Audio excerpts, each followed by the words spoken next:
warahmatullahi wabarakatuh.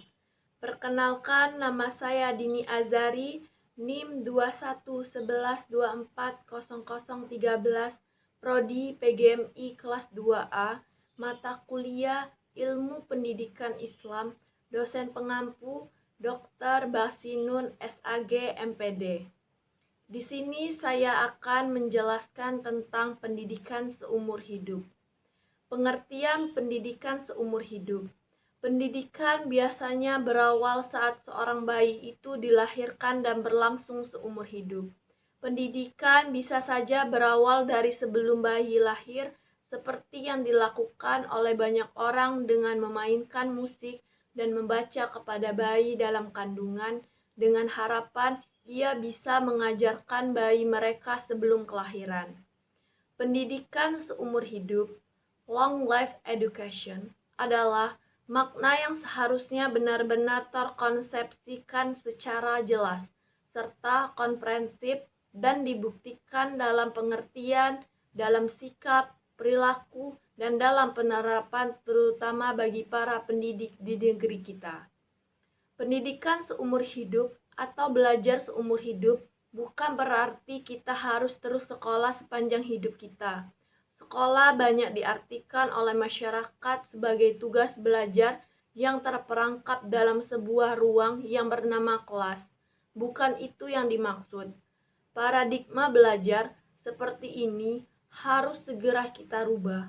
Pengertian belajar bukan hanya berada dalam ruangan, tapi belajar di semua tempat, semua situasi, dan semua hal. Belajar berarti memfungsikan hidup. Orang yang tidak belajar berarti telah kehilangan hidupnya. Paling tidak telah kehilangan hidupnya sebagai manusia. Karena hidup manusia itu bukan hanya individu dalam dirinya saja, tapi juga interaksi dengan sesamanya dan antar generasi dan kehidupan secara universal.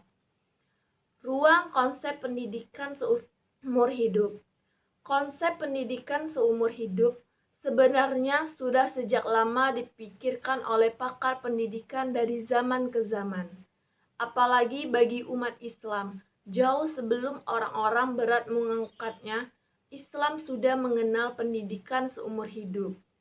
Konsep pendidikan seumur hidup merupakan gagasan yang universal.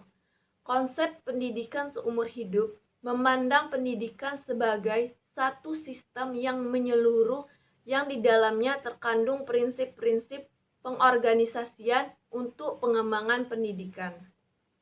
Terjadinya perubahan yang begitu cepat terhadap kehidupan manusia dan keadaan zaman, lebih-lebih dengan timbulnya gejala globalisasi yang seolah-olah sudah tidak mengenal batas ruang, waktu, dan tempat. Ini merupakan tantangan tersendiri bagi manusia.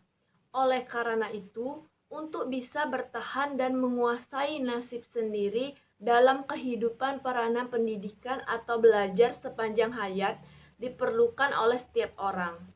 Konsep pendidikan seumur hidup ini erat kaitannya dengan paham tentang waktu berlangsungnya pendidikan. Di dalam GBHN 1978 dinyatakan bahwa pendidikan berlangsung seumur hidup dan dilaksanakan di dalam lingkungan rumah tangga, sekolah, dan masyarakat. Pembahasan tentang konsep pendidikan seumur hidup ini akan diuraikan dalam dua bagian yang ditinjau dari dasar-dasar teoritis atau religius dan dasar yuridisnya. Pendidikan manusia seutuhnya.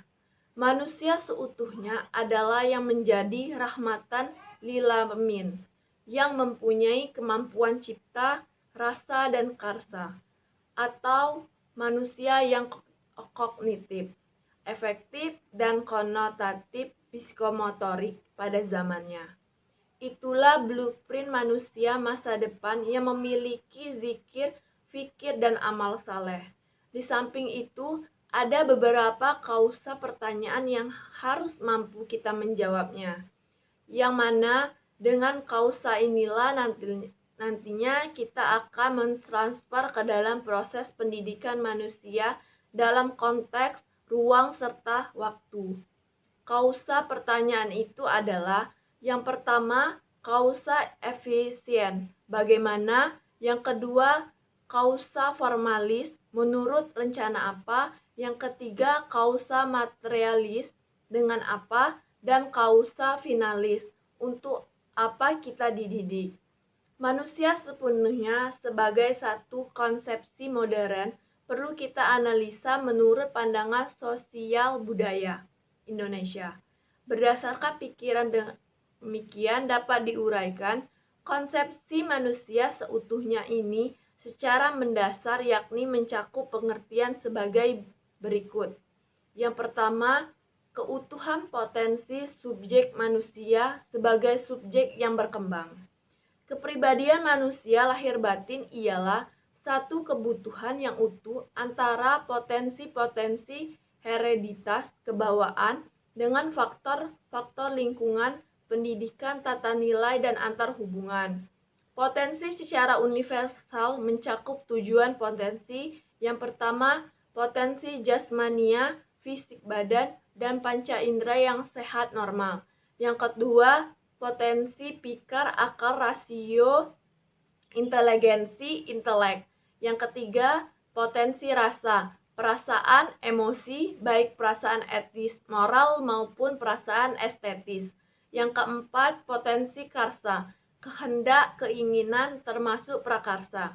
Yang kelima, potensi cipta, daya cipta, kreativitas, khayal, dan imajinasi. Yang keenam, potensi karya, kemauan menghasilkan kerja, amal, dan sebagai tindak lanjut 1-5.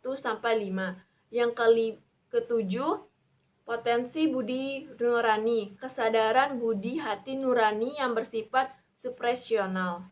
Ketujuh potensi ini merupakan potensi dari watak bawaan yang potensial, artinya dalam proses berkembang dan tidak perkembangannya atau aktualitas itu akan menentukan kualitas pribadi seseorang. Yang kedua, keutuhan wawasan orientasi manusia sebagai subjek yang sadar nilai, yang menghayati dan yakin akan cita-cita dan tujuan hidupnya. Manusia sebagai subjek nilai ialah pribadi yang menjunjung nilai, artinya menghayati, meyakini, dan mengamalkan sistem nilai tertentu, baik secara sosial, kemasyarakatan, dan kenegaraan, maupun secara pribadi individual. Manusia bersikap, berpikir, bertindak, dan bertingkah laku dipengaruhi oleh wawasan atau orientasinya terhadap kehidupan dan nilai yang ada di dalamnya. Wawasan yang dimaksud mencakup 1. Wawasan dunia dan akhirat. Manusia berkeyakinan bahwa kehidupan dunia akan berakhir dan akan ada kehidupan di akhirat. Yang kedua, wawasan individualitas dan sosial secara keseimbangan. Yang ketiga, wawasan individualitas jasmania dan rohania, memiliki kesadaran tentang pentingnya kebutuhan jasmania dan rohania. Yang keempat, wawasan masa lampau dan masa depan dengan mengingat masa lampau biasanya memberikan kesadaran cinta bangsa dan kemerdekaan serta memiliki motivasi berjuang demi cita-cita nasional. Prinsip pendidikan manusia seutuhnya berlangsung seumur hidup didasarkan atas berbagai landasan yang meliputi: yang pertama, dasar-dasar filosofis; yang kedua, dasar-dasar psikofisis; yang ketiga, dasar-dasar sosial budaya. Tujuan pendidikan seumur hidup. Tujuan pendidikan manusia seumur hidup. Yang pertama, mengembangkan potensi kepribadian manusia sesuai dengan kodrat dan hakikatnya, yakni seluruh aspek pembaurannya seoptimal mungkin. Yang kedua, dengan mengingat proses pertumbuhan dan perkembangan kepribadian manusia bersifat hidup dinamis, maka pendidikan wajar berlangsung seumur hidup. Implikasi konsep pendidikan seumur hidup.